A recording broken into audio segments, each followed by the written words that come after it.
Hey there guys, it is now Sunday, August 13th, and I'm starting a new Legendary Readathon vlog.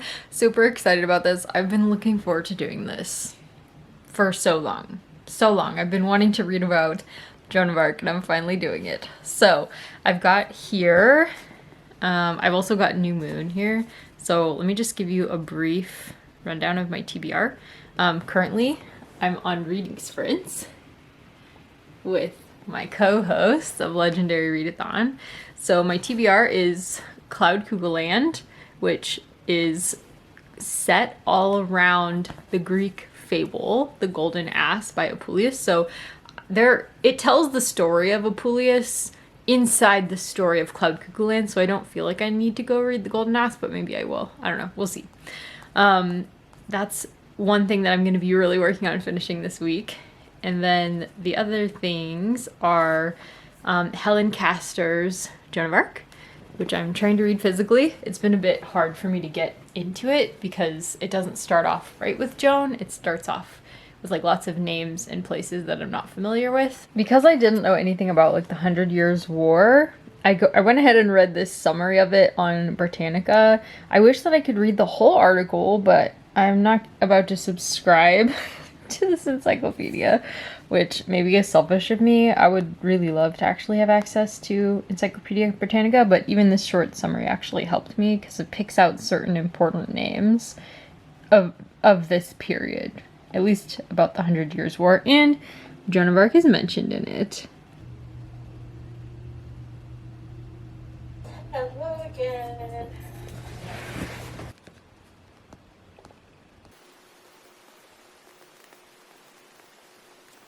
Hey guys, it's Monday and I had therapy today, so I just spent some time after that working on my Bible study.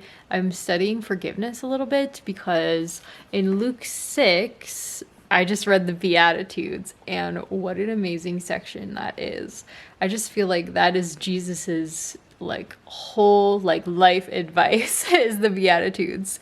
And I didn't realize that was maybe like a compilation of many speeches that Jesus gave, many teachings.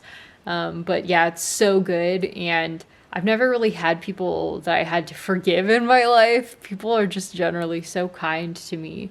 But there is one person that I guess I need to continually forgive, I guess. So one of my friends is bringing some friends over tonight to pray for me, and she said, I was getting the word unforgiveness for you. And I was like, really? I don't really feel angry. I don't feel like I have anyone to forgive, but there was one person who's been causing me a lot of anxiety for a couple years, and I don't hear from them very often, but whenever I do, it's just such a negative experience. So I've been journaling about that today, and I feel like it was a really good time with God. So yeah, I'm gonna pray a little bit and eat some lunch and get working because my friends are coming over at 6:30. So I need to be done with everything and have the house a little bit cleaner by 6:30. And I'm so excited because this week I have a bunch of plans. So Wednesday, I'm gonna be meeting with Kate to discuss the Way of All Flesh, which I'm excited about. And I think maybe Friday I might be having reading sprints with Jenny, but I'm not sure yet. And then Thursday evening I'm going to be hanging out with Tiffany, so it's going to be a great week. And then Saturday I'm going to be hanging out with Victoria, so lots of hanging out this week. It's going to be a great week. I was like, I don't even know how to forgive, so I just read this article on prevention.com about how to forgive someone, and it's a really great article. So if you're ever curious or you need to work on that for yourself as well, then there it is. That's a great article. And obviously, Luke 6, the Beatitudes. I forgot to mention there's this cool thing in Cloud Cuckoo Land where it quotes a lot of ancient sources, and some of them aren't real. At least one of them, the one that the book is named after, Cloud Cuckoo Land, isn't real. But this one was. So Zenodotus of Ephesus, a Greek grammarian and first superintendent of the Library of Alexandria, noted especially for producing the first critical edition of Homer. I never even heard of him before. So cool. Today's meal, since I need something easy, is just these premium udon noodles from Nongshim. My favorite ramen is also Nongshim. So there it is. It actually came with noodles in like this fancy packaging, and they're super thick. I'm super excited to try this. And I just boiled up some shrimpies to go with it. And I got this really cool table clamp phone holder for work, so now I can do TikToks that are like prettier. They can be prettier because I can use both hands. Super excited about it. Just ahead, he glimpses a... All he has to do is step forward. I love these little things that come in Asian soups, but I have like no idea what they are. I should really look it up. Are they fish cakes? If this was Korean, I would say it's probably a fish cake. I love the art style so much of this Attack on Titan Volume 2 and just Attack on Titan in general. Something about that smile and then the super like small hands in comparison to the rest of his body. I think purposefully the bodies look all out of proportion because that makes them look creepy and wrong. I mean, what could be creepier? Hey there guys! Okay, it is now August 17th, Thursday. So I'm just doing my hair because I'm about to film a video for work, and then I need to do some short like TikTok-y things. And then this evening I will be hanging out with Tiffany. I kept forgetting to record things that happened earlier in the week. So yesterday I had a Zoom call with Kate, and we were talking about The Way of All Flesh by Samuel Butler, which is really his story of why he left the faith. I've talked about it in previous vlogs, but I really started making progress on it today, this week, because we had the Zoom call scheduled. So I'm 30% through it. So I didn't we were supposed to be talking about the 50% mark, and I didn't quite get there. So, but I'm on chapter 36, so that's pretty decent. And that's 37% through. So it seems like every chapter is about 1%. So that tells you how far away I am. But regardless, we're both not, there's like some things in it that are really enjoyable. Like his writing style is pretty great. Like he's pretty funny sometimes. It's just that this book is not really focusing on cozy, feel-good, funny moments. It's mostly about criticizing kind of the cultural Christianity of the time, but he's not just criticizing cultural Christianity, he's criticizing all of Christianity, whereas it really seems like what he means to criticize is cultural Christianity. I don't know. He talks about some of the beliefs of the time, like some of the beliefs that people hold that are not really in line with science and stuff like that at the time. And I don't know if this would blow his mind now, but there are people today that are Christians that also believe in like scientific things. I mean, it's so controversial in some groups, but I mean, the Catholic Church has said evolution is in line with like it. Yeah, so I'm just saying, would it blow his mind if he realized that? I mean, there's a lot of different beliefs in Christianity, and he's just kind of throwing the baby out with bathwater is how I put it. And I'm not really confident either that he has done research. Like, it would be different if this was a series of essays, it was well researched, there was data, but basically it seems like a lot of what he's saying is anecdotal, which is why it's not successful for me at all. If this was a series of short stories, I think it would be more successful, because I guess I expect short stories to kind of make a point, but they're short. So I don't feel like I have to read an entire, like, how many hours is this book? This book is 17 hours, something like that, 16 or 17 hours. That's a long time to just be reading somebody skewering or thinking they're skewering your beliefs. I don't know. I'm not really sure who his target audience is here, except for maybe people that believe like he does. Maybe this was influential with some people, but to me, I don't know. His arguments aren't really sticking. So I'm hoping I can review it and kind of break it down a little bit more. Because again, I really like his writing, but his arguments are not hitting for me at all. Like, they just aren't convincing for me, so that's unfortunate. And Kate's really feeling the same way. So anyways, we had a great discussion about it, and I know there was a commenter who mentioned that they were also reading it and were quite far along in it. So I would love to hear your thoughts if you're watching this, what you're thinking. Did you finish it? And I will continue with that. And the other thing that I've been really working on this week is Cloud Cuckoo Land, and I'm getting quite far along in that as well. I'm still only 10% in New Moon, and I haven't been focusing on the Joan of Arc biography because I've been working on the other things. Oh, and I just finished Attack on Titan Volume 2, and wow, what a great volume. I think I'm gonna have to read them all. Like, I think I'm gonna have to continue with the series anyways, because Volume 2 was incredible.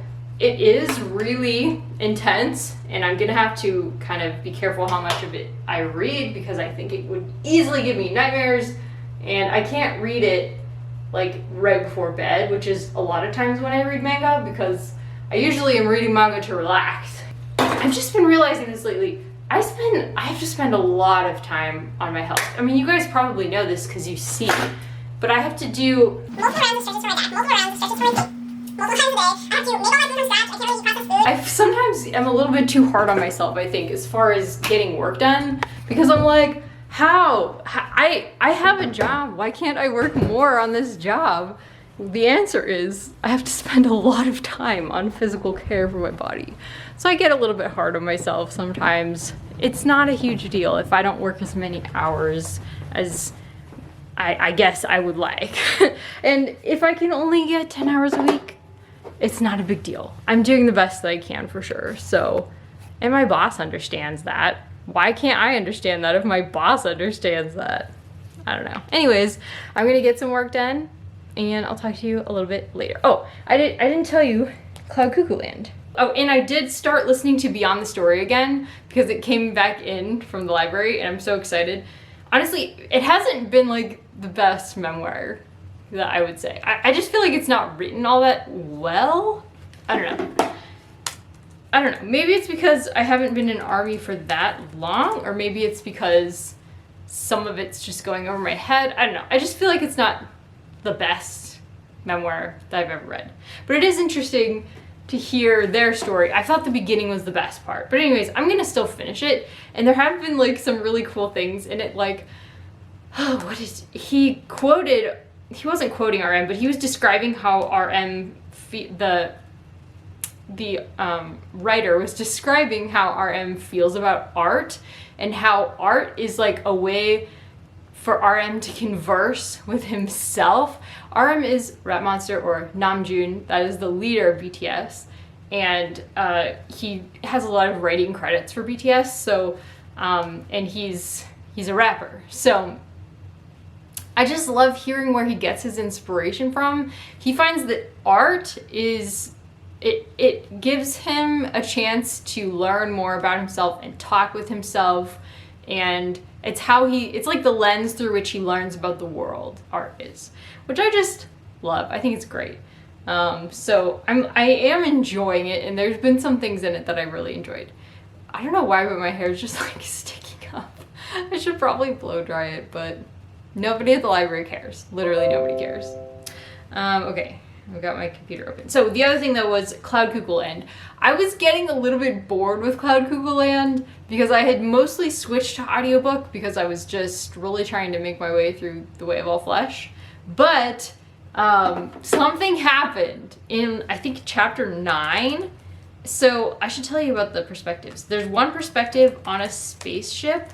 I love all of the perspectives. And then there is another perspective, two perspectives that are in the modern day, but one is an older person, and we get some of his backstory, like he fought in the Korean War and he's gay during a time in America where that's not socially acceptable.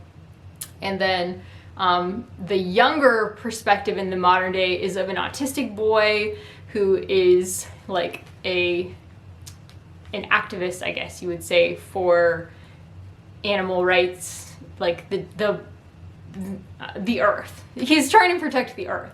So, and the spaceship perspective is a young girl. And something happens with the spaceship perspective that's just like, what? So anyways, loving it again.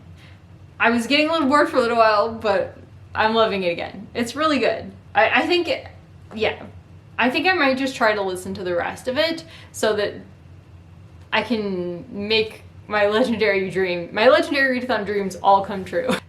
The biography by Helen Castor, which I started during reading sprints, I have not been able to pick up again because of buddy reads that I'm working on.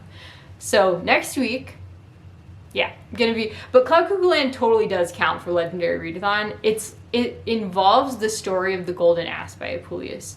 And that story is like weaved throughout the novel. So it does totally count for legendary readathon, which is why I'm blasting through it now and really enjoying it. Okay, I'm gonna go now. I'm gonna work and I will show you Tiffany when we hang out. Maybe we'll try to vlog with Tiffany. We'll see. Bye! Hello, vlog! Hi! Tiffany and I are just hanging out. We're gonna watch our K-drama in a little while. We're still working on the same K-drama, I think, that we were last time. We were on the vlog together like this. Just hilarious. It's been going for a while. We had to take a break for K-Tropathon though. Yes. That's why.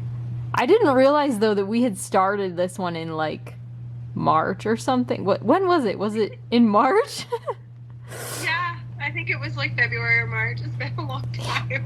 So we have just finished reading Attack on Titan Volume 2 together. Do you want to give like your basic thoughts? I really liked it. So I was talking to Christy because I read Volume 1 during K-Tropathon when I was reading like RM. And I thought it was just an action manga, not knowing that it was also horror. And so I was like very taken aback by some of the things in it because I just wasn't expecting it. And I was telling Christy, I think part of the reason I had such a hard time is because I was not mentally prepared. And so she had only read Volume 1 and she's like, do you want to read Volume 2 together? I'm like, oh sure. And I liked Volume 2 better than Volume 1 because I was prepared for like the violence and the horror elements, so it settled a little bit better with me. So I actually liked Volume 2 better. Honestly, expectations are really important.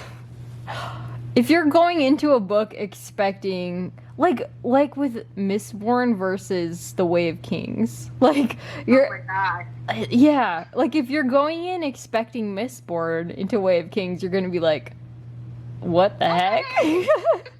But it was so good. Okay, this second volume, I feel like both of us really just ate it up. Yeah, we finished it pretty quick. We're super late to this Attack on Titan train, but hey, it's worth the hype, guys. We're planning to read. We're gonna aim for a volume a week. That may end up being too much. That might be too much. We'll try it.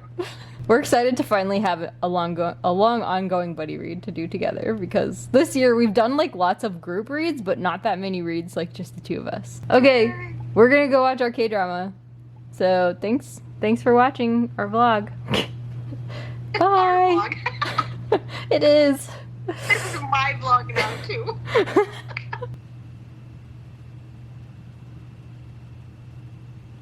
So apparently I've never looked at like the size of these like organic sweet potatoes. Like, let me show you. It's almost the size of my head. Why are the organic sweet potatoes so much bigger? Are these yams or sweet potatoes? I don't know. Hey there guys, it is now Saturday. I forget what day of August it is. The 19th. I just published a press release this morning, so that's the only reason why I remember. I'm not actually good about dates. Although, YouTube's social events do keep me up to date on dates some of the time. But anyways, just wanted to show you, I have a library haul. So, let's get into it, what we got this week. So, we have Christy, which is the September Kindred Spirits book club pick. I've been wanting to read this since I was like a teenager because I saw the movie and I really enjoyed the movie. We'll see how it goes. That, I also got a book for work, which is Bumpin'. This is obviously a book about pregnancy. And then, I don't remember where I saw this, but the snail, I think I just saw the cover and I was like, I have to try it. I love the lantern. I don't know if it's even like Japanese. Kevin just got here. That was pretty quick. The lines weren't too bad today. What's the last thing that's here? We've got a movie that was recommended to me by Tony about Joan of Arc, which I still haven't gotten to her in the biography. I did read, I had reading sprints last night with Jenny, and I did make some progress on the biography, and I read a little bit this morning and more last night post reading sprints, so I'm like maybe 12 or 15% into it, so I'm not too far yet, but I'm making progress. I'm excited to watch this. And I think the last thing, I'm digging around in here. Oh yeah, this is a fantasy book that it was another of the Lost in the Stacks titles where it hadn't been checked out of our library in the first 6 months to a year that we've had it. So we're trying to spotlight titles like that because they're probably really worthwhile. They just have to find the right readers. So Flint and Mirror, a novel of history and magic by John Crowley, author of Little Big. There was a couple other things I wanted to mention. So Kate have finished The Way of All Flesh and texted me, you don't have to finish it if you don't want, because it just gets worse. So at the time of our Zoom call, I was like really interested in trying to review it, and I kind of still want to do that, but I'm still only like 30-something% in because I haven't touched it since that day. And there are other things that matter probably more to me because I actually like them versus this, which is like a challenging myself to read differing opinions type read. But I just feel like I'm not going to agree with him on anything and he's not going to convince me. That doesn't mean I shouldn't listen, but I don't know. I don't know if it's worth trying to read it or not and try to review it because, I mean, honestly, who else is reading it? If I reviewed it, like, nobody would care. Everybody would be like, and nobody cares. So, I don't know. We'll decide. I'll decide. And as far as Cloud Cuckoo Land, one of the perspectives is becoming kind of annoying, and it's the problem that I have with all modern books pretty much, is that their priorities of modern authors are usually not my priorities of like, this is so important that I need to talk about this and read whole giant books about it. Usually not the same priorities that I have. And that's just because I'm an anachronism.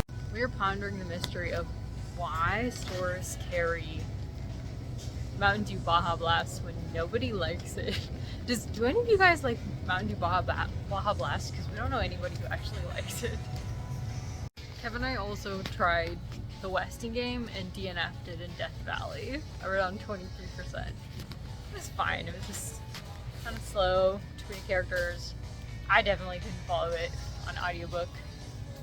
I think he was following it fine, but he wasn't loving it, and it would have been a book for him more than a book for me.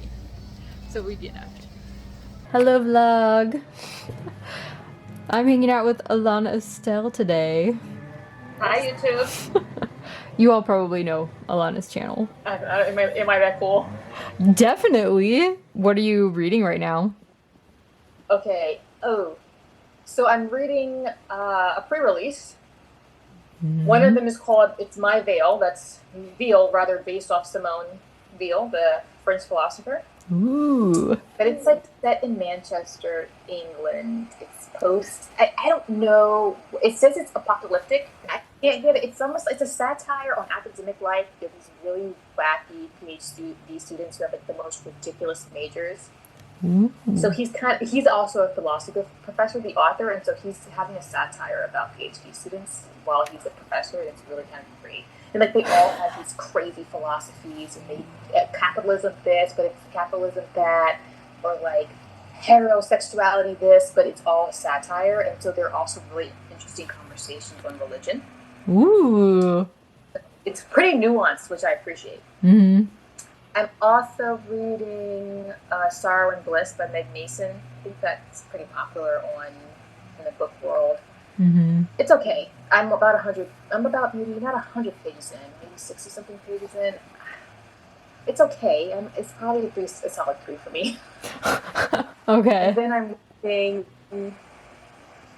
a historical fiction on Catherine of Aragon, which was Henry VIII's first wife, the one he divorced before, or so he could marry Anne Boleyn. Right. And it's really historically accurate. I think Alison Weir did a really, really good job. I have some critiques with her writing, but I think it's just her maybe getting her feet wet when she was transitioning over from nonfiction. Oh, interesting. I didn't realize she'd written nonfiction. I've only ever seen her historical novels. And I remember her saying in an interview once how her editor was like, this reads like a textbook, you need to go back and make it seem like work on the prose a little bit, because it was reading like a textbook. Wow, that is interesting. I can see, good editor, like that's what an editor should be saying. Yeah. I can still see there's still some stuff that if I was her editor, I was like, cross this. We're not in the Twilight Zone, stop asking rhetorical questions. But I'm about to start, I'm almost done with that one. So always a variety. And you just finished some fantasy, so you're like all across the board. I love it. I'm also about to start a manga soon too. So what manga? Since you asked. Yes. Volume 31 of Kaze Hikaru. Wow. So you're rereading. Oh, that's awesome. Yeah, it's my favorite manga. I love a good samurai story. So I'm staring at it right now. I'm so excited. She's ready to go pick it up. I've been since I was 15. That is awesome. I can't wait to see your reviews. Huh? I was going to say, speaking of Kaze Hikaru, we're going to have to plan our Japanese learning soon. Yes, we do need to. We're going to be starting that. I'm getting to a close to intermediate level with Korean, so I think I'm about ready. That's impressive. Thank you. That's really impressive. Oh, thank you. I'm not super good at conversing yet with other people, but that's always the hardest part, is speaking. Yeah. I find it difficult to put together sentences, but we're getting there. Maybe since we'll be working on Japanese together, it'll be like a judgment-free zone, because we'll both be starting from scratch. Maybe speaking won't be so intimidating. It's something I've wanted to do probably since I was probably 13 or 12. 13. Wow. I tried once again in middle school. I just was so overwhelmed. I didn't know where to start. And the resources were as available. Like, the internet was a different space in the early 2000s. That's so true. Yeah. I mean, even in the last, I think it's almost 3 years that I've been studying Korean, and the explosion of stuff that I've seen come out for other languages, on YouTube. When I quit learning Russian, I was really having trouble finding Russian language content. Now there's so much out there that I bet if I had started it now, I would have been fine learning Russian. Right. Yeah, it's really, I've noticed that too. It's just become so much easier to find books and people who are sharing their tips of how they did it. So music helps, I think, a lot. Yes. There's a ton. It helps you with the phonetics. Yeah, and Netflix is coming out with shows all the time from other countries. It's crazy. Thanks for saying hi to the vlog. I know some people said anime helped them. But the speed, the speaking is so fast. You can, sometimes I'll actually turn it down to 75 speed. That's right. Forget that that's an option. You can always adjust the speed. Yeah, that helps me. And when I'm listening to podcasts too, I'll turn it down to 9 or 8 or something time. Okay, that makes sense. I should do that in Spanish. I need to brush on my Spanish. Yes. Oh, you could easily do that probably. Yeah, that Spanish wouldn't take me long. So it's the speaking. My speaking's really gone downhill. The accent is still really good. Speaking. When you learn it socially, that makes sense. Right. Yeah. And there was just graduated from college. I was taking it through college, and then after that, I started working, and I just didn't need it. That's, I think, the best way to learn a language is when you're using it frequently because you need to. Right. Thanks for saying hi to the vlog. No Bye, problem. vlog. Hey guys, it is Sunday, August 20th, and I just had a wonderful Zoom call with Alana. Just love her. And I'm about to get on a Zoom call with Victoria. Hey guys, okay, it's several hours later now. My camera turned off right when I was talking to you because I've filmed too many clips. too many clips. And then Victoria came on, so we just talked. And now it's the close of Sunday. It's now almost 5:47. Kev and I have just been playing, like, lots of Oregon Trail. So we've been hanging out. I got Alhambras again this week when we went for my doctor's appointment, which is that yummy, like, fajita type dish with, like, tons of different kinds of meat.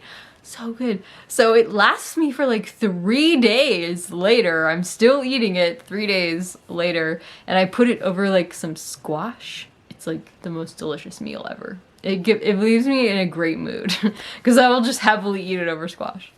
So anyways, that's kind of, my eating is going to be kind of boring for a little while because I had a really bad stomach flare this weekend, like worse than I've had in a long time. No super fun food this week. Probably won't be having dessert for a little while because that could set me back again. So, and we want to get ready for vacation. We're talking about vacations again, so we'll see if we're able to do that.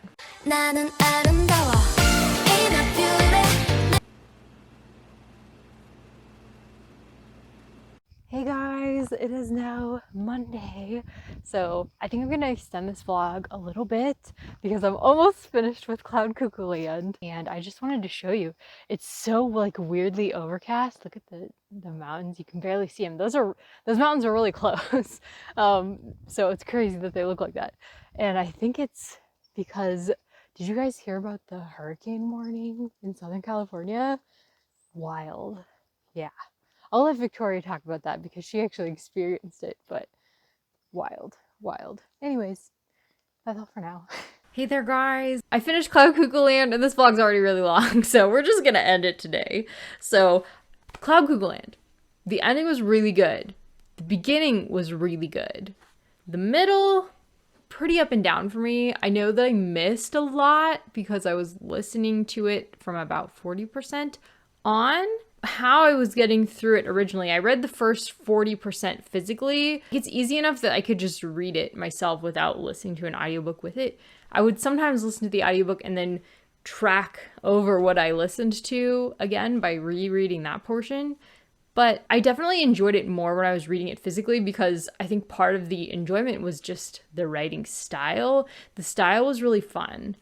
I think that was probably the best part. I liked his style at the beginning. He did this thing where he situated us very strongly within various perspectives at various times in their life. So he opened at like crucial moments in the future of a character's life and crucial moments he would go back and show in the past that kind of made that person who they were and made their situation what it was. Yeah, it was really riveting all throughout the time I was reading it physically. The audiobook was good, but I just missed a lot. And so that's not really the book's fault at all. I do feel like some of my interest tapered off at a certain point as well with the book. With certain characters, like there's a character whose backstory is in the Korean War, and that part of their story was really interesting to me. Everything else of their story was really boring to me. I'm kind of confused about the ending of my favorite point of view, which is one that's set in a spaceship for most of the book. Very fascinating. And I need to like process it still. I think I would probably put it at like a 3-star just for how my enjoyment of it is right now. But that could easily go higher if I go back and reread it and start picking up things, and I might end up rating it really highly. So it's kind of a mixed review. Just because I didn't feel like I really had time to keep trying to read it physically and fit it in between the cracks. I think, yeah, that's kind of what happened. That happens a lot for me with long books. That's why I don't really like long books. Short books, I feel like I can usually gather the motivation to read the whole thing physically, which is how I enjoy reading most books for the most part. I enjoy reading them physically more. Some books are great on audiobook. Like I said, The Belton Estate by Anthony Trollope, great on audiobook. It was such a mood. I just had it on with me for a couple days, and it was like a really wonderful couple days just listening to this audiobook while I was getting my work done, and I only had to read the first couple chapters of that physically. So I guess I'm the kind of person that really likes to multitask. I don't know. So I really like a book that I can consume via audio, but at the same time, I want to be reading things that are like thought-provoking. And I guess with Cloud Cuckoo Land, it's fiction, and I didn't get the sense from the first 40% of it that it was going to be something that was going to like change my worldview and I needed to pay really close attention to. If I wanted to enjoy it to the utmost, then I should have focused on it better and read it physically, but I don't know. I guess if I'm not making time for a book, maybe that says enough for you to know my real thoughts about the book. I didn't feel like I wanted to make the time to read it all physically, even though I would have enjoyed it more if I read it all physically. So that's that. With Joan of Arc, I'm about 15% in. I'm really loving that, but because it's such a complex place in history, you can't just learn about Joan of Arc in a vacuum. You have to learn about the 100 Years' War. You have to learn about the King of England and the various factions that were competing for power in France, the names of all these princes who end up dying, there's just like so many people you need to know, so many things you need to know in order to understand who Joan of Arc is. So I haven't even got to Joan of Arc yet. Also, I'm going to have a live stream coming up with Alana on my channel. I'm really excited about it. I'm thinking about doing a series of live streams with booktuber guests discussing YouTube things about YouTube. So Alana and I are going to be discussing hate comments and how we respond to them. So would love if you guys would join us for that. That's going to be, I should have wrote down the date. Sorry. No, I don't know it. But it'll be the first weekend in September, probably tomorrow. I'll probably start my vlog tomorrow. Let me know down below what you read this week. I really appreciate you guys watching these vlogs. And I really always appreciate your comments. And I love hearing from you. So I hope that you'll let me know what you're up to this week or were last week down below. Take care.